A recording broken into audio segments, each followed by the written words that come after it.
599번째 책 소개입니다. 책에서 일부 내용을 발췌하여 소개드립니다. 기회가 되시면 책을 꼭 읽어보시기 바랍니다. 본 영상은 타입캐스트의 AI성으로 녹화하였습니다. 책 제목 심리대화술. 저자 이노우에 도모스케.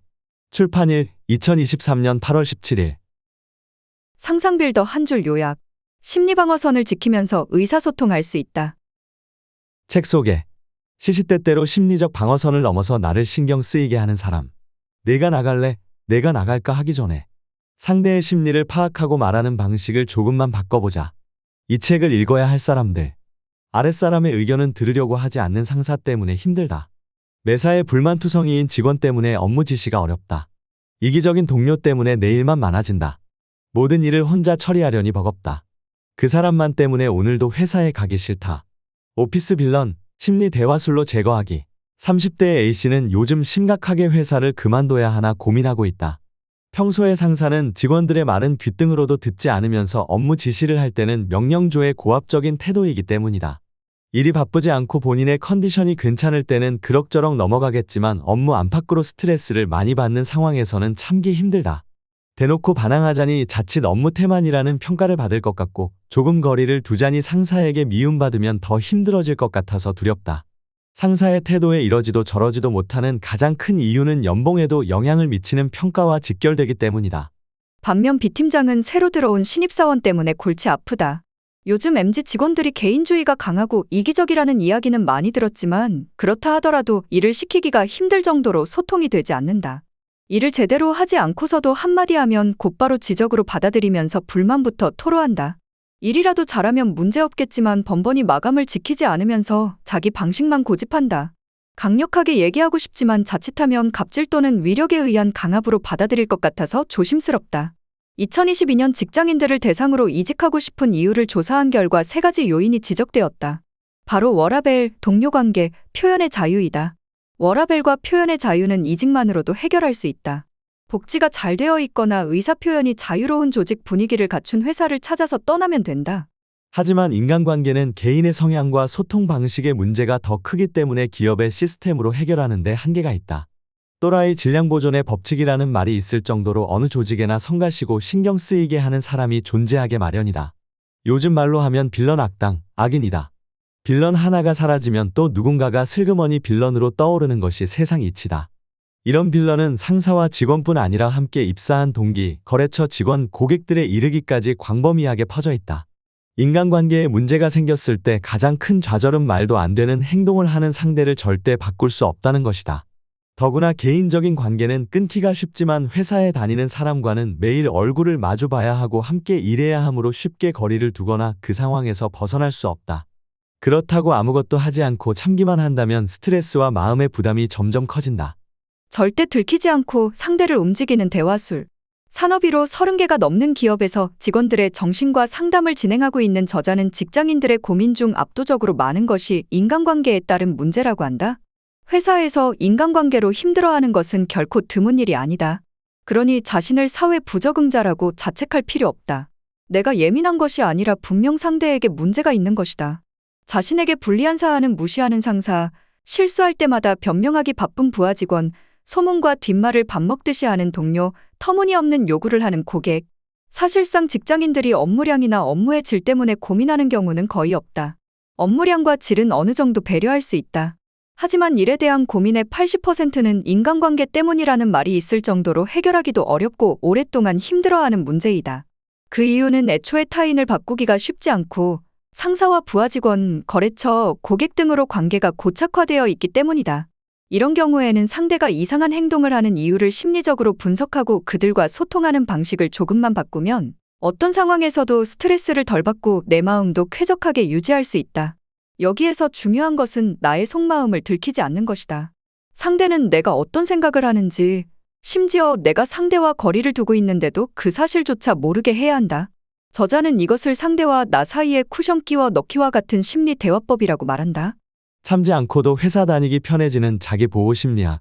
PART1 거침없이 다가와 내 마음을 무너뜨리는 심리. 회사에서 인간관계로 인한 문제를 해결하기 어렵기 때문에 처음부터 특히 조심해야 할 성가신 사람들의 유형을 파악하고 눈에 띄지 않게 거리를 두는 전략이 필요하다. 대표적으로 남을 헐뜯고 뒤에서 험담만 하는 사람, 자신이 세상의 중심인 사람, 직장 내 갑질을 하는 사람, 무리한 요구를 하는 사람, 남에게 책임을 떠넘기는 사람이다. 직장에서 분위기를 해치는 이런 사람들과는 애초에 엮이지 않는 것이 나를 지키는 방법이다. PART 이상대가 눈치채지 못하게 심리적 거리 두기 대화법. 나를 힘들게 하는 상대가 상사라면 불쾌해도 내가 노력하려고 할 것이다. 일일이 대응하다가는 자칫 나쁜 평가를 받을 수도 있고 문제가 더 커지기 쉽다. 하지만 무작정 참다 보면 결국 스트레스로 몸과 마음도 상하고 회사를 그만둬야 하는 지경에 이르게 된다. 할 말 다 하면서도 윗사람에게 인정받는 김대리처럼 티내지 않고 이들과 조용히 거리 두는 방법을 알아본다. PART 3. 이해할 수 없는 사람과 소통하는 심리대화. 상사와의 관계로 고민하는 부하 직원 못지않게 부하 직원과 잘 지내기 어렵다고 고충을 호소하는 상사들도 적지 않다.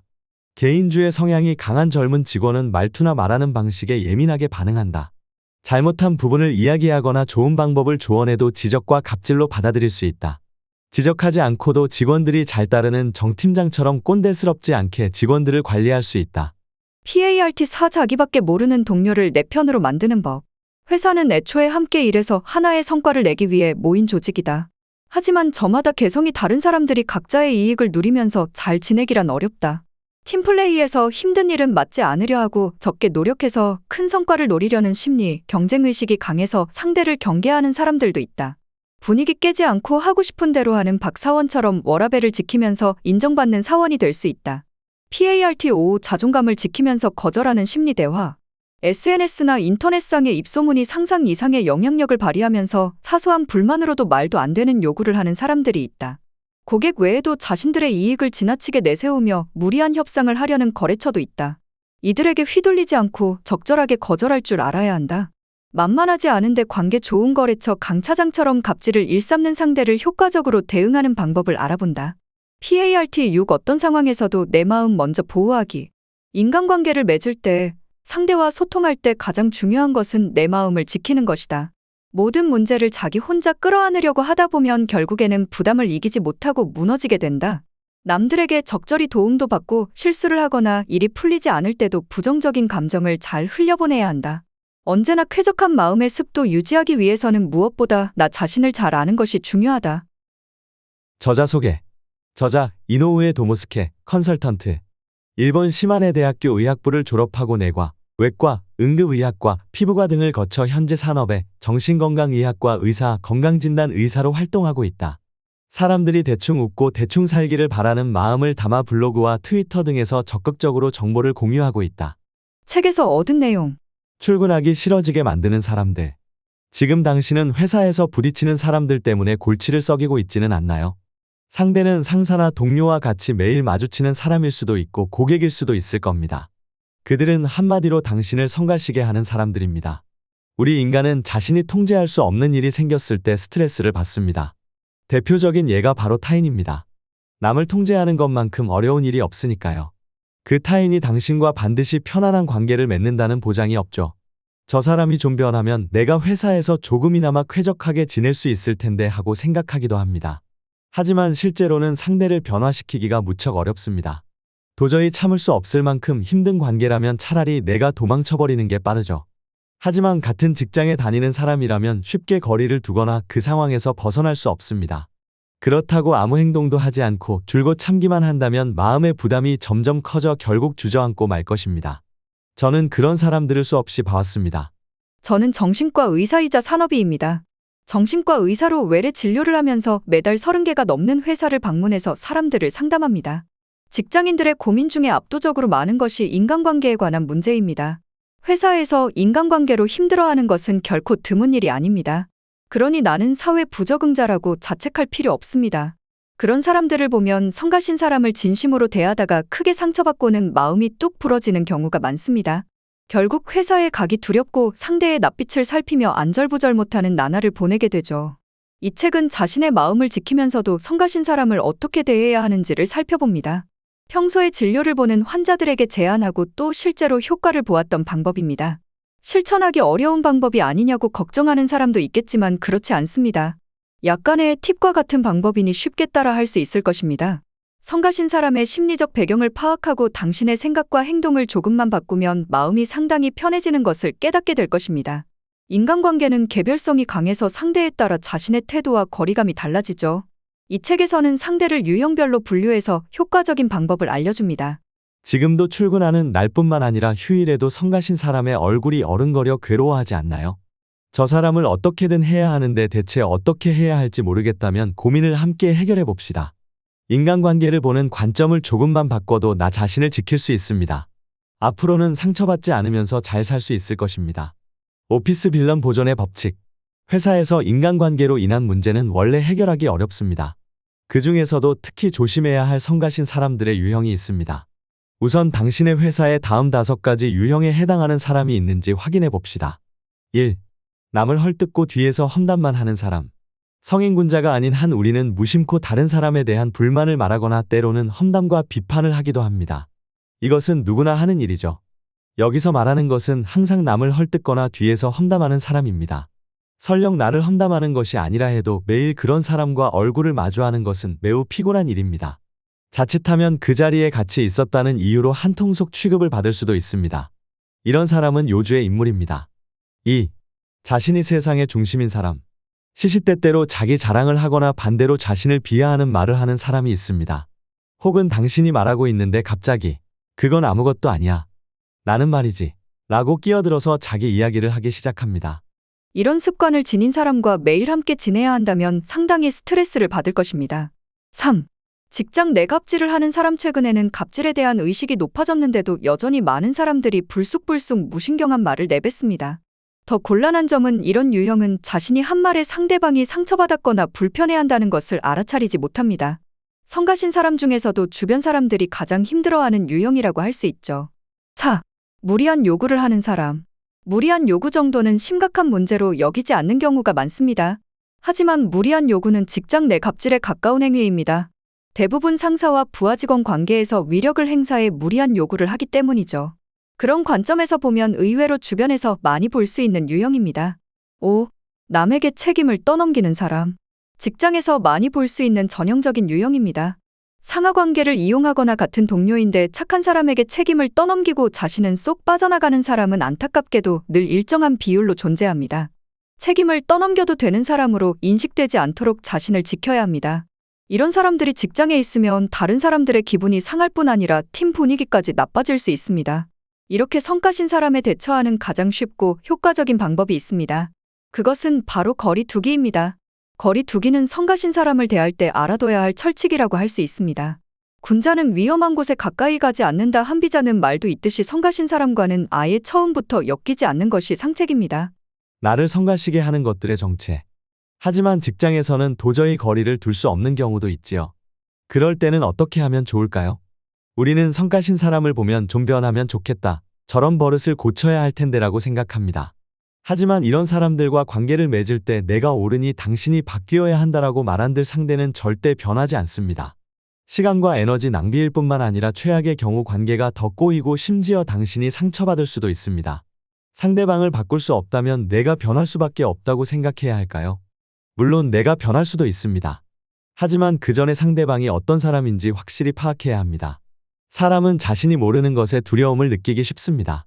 알고 나면 별것 아닌데도 말입니다. 성가신 사람들은 가뜩이나 요주의 인물인데 그 사람을 이해하지 못하면 머릿속이 두려움으로 가득 차서 제대로 대처하지 못하게 됩니다. 모든 사람들은 어느 정도 적응력을 가지고 있습니다. 과거에 비슷한 유형의 성가신 사람과 관계를 맺은 적이 있다면 또 이런 사람인가라는 정도로 정신적인 여유가 생기듯이 상대가 어떤 사람인지 아는 것만으로 다르게 대처할 수 있습니다. 성가시지만 피할 수 없는 사람에게서 자신을 보호하려면 먼저 그들이 어떤 유형에 속하는지를 알아야 합니다. 빌런들의 표적이 되지 않으려면 직장에서 성가신 사람들은 일단 자기중심적입니다. 의식적이든 무의식적이든 이들은 자신 때문에 남들이 상처받거나 희생해도 아무렇지 않습니다. 안타깝게도 이러한 특성은 절대 바뀌지 않습니다. 따라서 이런 사람들과 접촉할 때 가장 중요한 점은 그들의 표적이 되지 않도록 당신의 행동을 바꾸는 것입니다. 그들은 어쩌다 눈에 들어온 사람을 표적으로 삼는 게 아닙니다. 자신이 보기에 만만하고 여간에서는 목소리를 높이지 않는 사람, 즉 문제 삼지 않을 만한 사람을 선별합니다. 이 책을 집어든 당신은 혹시 주위 사람들에게 착한 사람이라는 평가를 받지 않나요? 사실 당신과 같은 착한 사람은 성가신 사람에게 최고의 먹잇감입니다. 이 책은 상사나 부하 직원 등 다양한 인간관계와 구체적인 상황을 예로 들어 성가신 사람의 표적이 되지 않는 방법을 자세히 설명합니다. 그들에게 선택받지 않도록 꼭 실천해 보세요. 나를 귀찮게 할 사람이라는 조짐. 자신의 직감을 믿으라는 말에 거부감이 드는 분들을 위해 언어가 아닌 다른 요소로 성가신 사람의 신호를 감지하는 법을 알려드립니다. 그것은 품위가 있는가를 살피는 것입니다. 여기서 말하는 품위는 단순히 우아한 척하는 것이 아닙니다.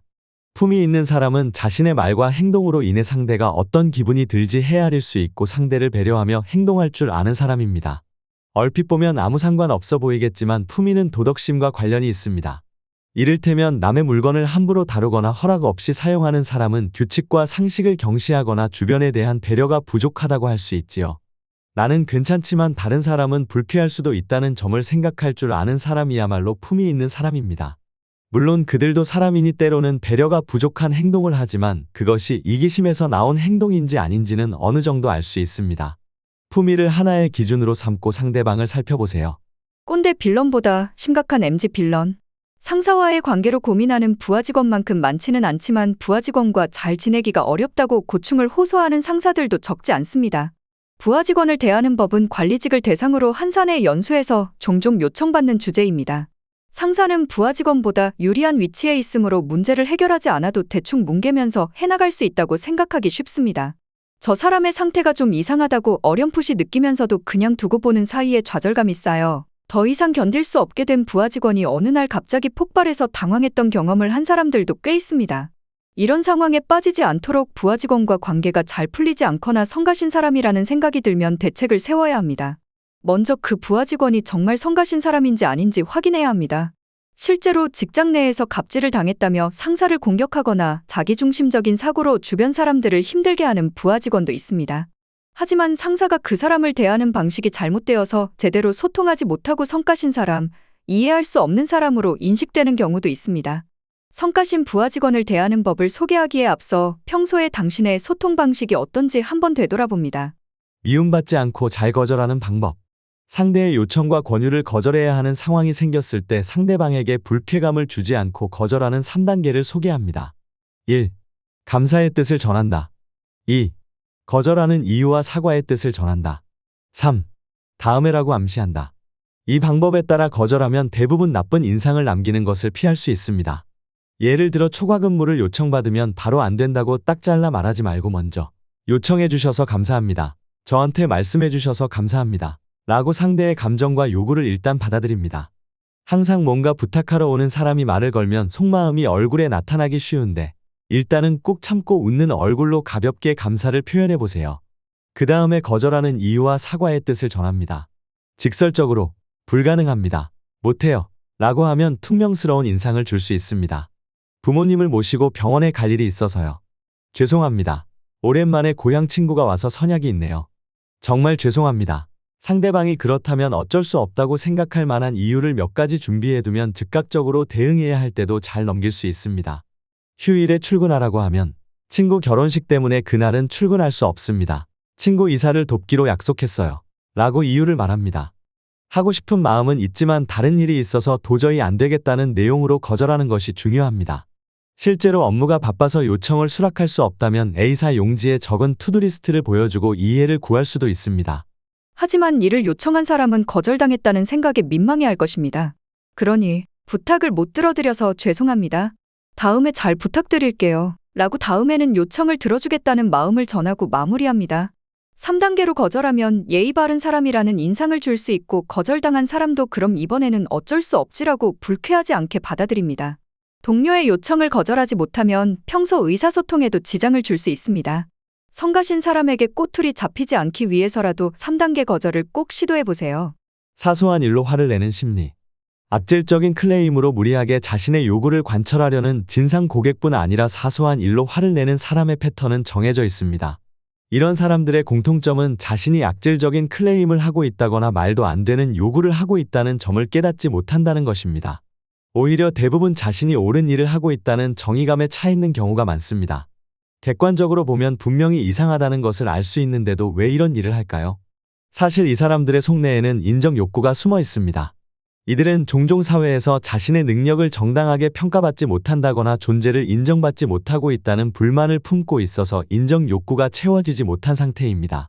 나는 더 좋은 평가를 받아야 마땅하다고 생각하기 때문에 기대한 만큼의 서비스를 받지 못하면 나를 소홀히 대했다, 업신여겼다라는 피해의식이 작용합니다. 예를 들어 젊은 점원을 불러서 손님을 대하는 태도가 그게 뭐야?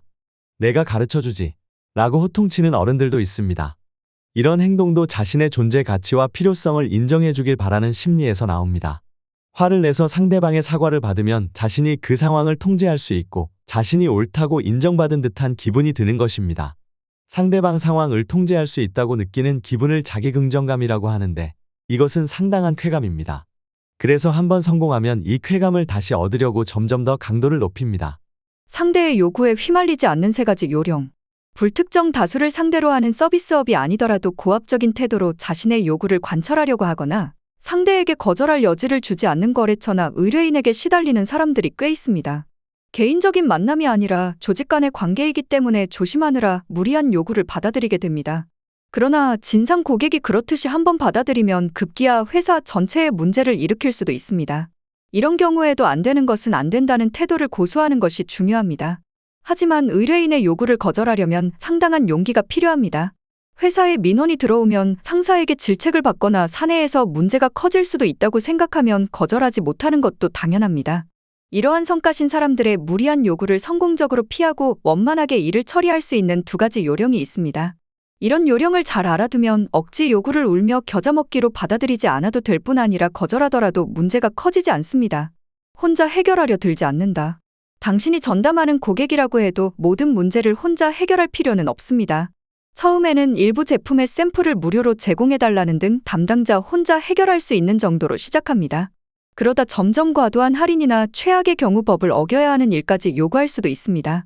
이런 조짐이 보이는 고객에 대한 정보는 상사나 팀과 공유하는 것이 좋습니다. 특히 무리한 요구를 받았을 때는 사소한 일이라도 반드시 보고합니다. 상황을 전혀 모르고 있다가 갑자기 큰 문제가 터지면 회사에서 제때 대응하지 못할 수도 있기 때문입니다. 담당자가 어찌어찌 해결할 수 있다고 생각해서 무리하게 대응하다 보면 고객은 감당할 수 없는 요구를 하고도 예전에는 이런 일도 해줬다고 하며 당신을 궁지에 몰아넣을 것입니다. 고객과의 갈등은 개인이 아닌 회사에서 해결해야 한다는 점을 명심하세요. 대답을 서두르지 않는다. 회사 조직으로 대응한다는 의식을 갖고 있으면 자연스럽게 할 수 있습니다. 우선 상대방의 요구를 그 자리에서 답변할 필요 없습니다. 설령 거절할 여지를 주지 않으려고 몰아붙여도 차분하게 수동적으로 들어보세요. 제가 개인적으로 판단하기 어려우니 회사에 얘기해서 검토해 보겠습니다. 예상과 직원의 일정을 확인한 다음에 답변 드리겠습니다. 어디에나 써먹을 수 있는 거절 문구를 몇 가지 준비해 두세요. 상대는 당신에게 예라는 대답을 끌어내려 할 것이므로 급하게 대답하면 그 사람의 의도에 휘말리고 맙니다. 상대의 흐름에 말려들지 않도록 대응할 시간과 장소를 바꿔봅니다. 상대의 이야기를 10분 이상 듣지 않는다. 곤란한 상황에 혼자 대응할 수 있는 한도는 10분 정도입니다. 내 요구를 들어줄 때까지 여기서 꼼짝도 안 할 겁니다. 이런 경우에는 10분을 기준으로 이렇게 말해보세요. 저 혼자 결정할 수 없는 사안이니 윗사람을 부르겠습니다. 담당자를 교체하고 나서도 고객이 물러서지 않는다면 다시 이야기합니다. 이거는 저 혼자 판단할 수 없으니 윗사람과 상의한 다음에 알려드리겠습니다. 일단 그 상황을 마무리하고 장기전에 들어갑니다. 시간을 두고 대응하면 그동안 상대가 진정하는 효과가 있습니다. 부하 직원에게 바통을 넘겨받았는데 협상이 시작된 지 30분이 지나도 해결되지 않는다면 그 이상 이야기해도 소용없다고 판단합니다. 저희 부서에서 결정하기 어려우니 내부 논의를 거친 다음에 답변 드리겠습니다. 현장에서 직원이 혼자 처리할 수 없는 안건이라는 것을 명확하게 전달합니다. 거듭 말하지만 당신은 어디까지나 고객과 회사를 이어주는 역할입니다. 비록 그 자리에 당신과 상대에 둘만 있다 해도 당신은 개인이 아니라 회사의 담당자로서 이야기하는 것입니다. 스스로 해야 할 일과 조직의 힘을 빌려야 할 상황을 잘 구분하면 고객과 원만한 관계를 유지할 수 있습니다. 저희 부서에서 결정하기 어려우니 내부 논의를 거친 다음에 답변 드리겠습니다. 현장에서 직원이 혼자 처리할 수 없는 안건이라는 것을 명확하게 전달합니다. 거듭 말하지만 당신은 어디까지나 고객과 회사를 이어주는 역할입니다. 비록 그 자리에 당신과 상대에 둘만 있다 해도 당신은 개인이 아니라 회사의 담당자로서 이야기하는 것입니다. 스스로 해야 할 일과 조직의 힘을 빌려야 할 상황을 잘 구분하면 고객과 원만한 관계를 유지할 수 있습니다. 나를 힘들게 하는 사람들에게 신경 끄기. 이제부터는 인상 깊었던 A씨에 대해 이야기해 보겠습니다. A씨는 제가 산업위로 방문하는 기업에서 사무직으로 일하는 30대 여성입니다. 그녀는 상사와의 관계로 고민하고 있었습니다. 상사는 평소 명령조에 고압적인 태도로 지시하는 사람이었습니다. A씨는 상사를 보면 자기도 모르게 움찔움찔할 만큼 힘들다고 털어놓았습니다.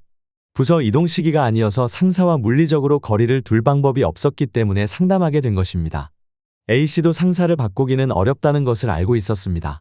하지만 이대로 가면 몸과 마음의 균형을 잃을까봐 몹시 불안해했습니다. 그래서 우선 언제까지 노력할 수 있을지 함께 고민했고 반년 뒤 인사이동까지라고 기한을 정했습니다. 앞으로 6개월 동안은 변함없이 괴로운 시간이 계속된다는 뜻이기도 했죠. 그래서 이 책에서도 소개한 방법을 중심으로 실천해보라고 조언했습니다. 처음에는 걱정이 태산이었던 A씨도 기간을 정하자 정 안 되면 회사를 그만둘 수도 있다고 마음의 여유를 가지면서 조금씩 노력할 수 있었습니다. 의지가 부러질 것 같은 순간도 있었지만 나는 주어진 일을 해낼 수 있다는 신념을 갖고 무슨 일이 있으면 갑질의 증거로 삼자라고 긍정적으로 생각하며 상사와의 관계를 최소화하는 데 주력했습니다. 지금까지는 상사 앞에만 서면 혼나면 어떻게 하지라는 생각으로 눈치를 보거나 그 자리를 얼른 벗어나고 싶은 초조함에 빨리 말했습니다. 하지만 의식적으로 말하는 속도를 늦추면서 여유 있는 태도를 가지게 되었습니다. 그러자 상사도 A씨가 무슨 생각을 하는지 알 수 없다는 기묘한 느낌을 받았는지 길게 질책하는 대신 한두 마디 주의를 주는 정도로 바뀌었습니다. A씨가 이렇게 변화된 관계에 만족하고 있을 무렵 약속한 반년이 되었습니다. 결국 인사이동은 없었으므로 A씨가 퇴사할 거라고 생각했습니다. 그런데 A씨는 상사와 잘 지낼 수 있다는 생각이 들어 회사에 남기로 선택했습니다. 마침 그 시기에 재택근무 제도가 도입되어 물리적으로 거리를 둘 수도 있었기에 더욱 편안한 관계를 유지할 수 있었습니다. 직장 내 인간관계는 쉽게 바꿀 수 없기에 매우 성가신 문제입니다. 그렇다고 그 성가신 일을 외면하고 계속 참다 보면 몸과 마음이 너덜너덜해집니다. A씨처럼 몸과 마음의 건강을 잃기 전에 생각을 조금만 바꾸고 행동 요령만 숙지하면 상당히 편안한 관계로 바뀌는 경험을 할 수 있습니다. 다만 그래도 마음의 상처는 쌓일 것입니다. 그러니 자신의 마음을 잘 보살펴주세요. 힘든 환경에서 열심히 노력하고 있는 자신을 듬뿍 칭찬해주세요. 자기를 칭찬하는 것이 서툴다면 자신을 보살피는 것부터 시작하세요. 마지막으로 비록 당신이 의료 종사자라고 할지라도 정신적으로 여유가 없다면 고통을 겪고 있는 사람을 도울 수 없습니다. 그러기 위해서는 모든 사람을 항상 전심전력으로 대하지 않고 현명하게 피하는 것이 얼마나 중요한지를 가르쳐 주신 고쿠보 병원의 기노시타 히데오 선생님께 깊은 감사의 마음을 전합니다. 지금까지 상상빌더였습니다. 감사합니다.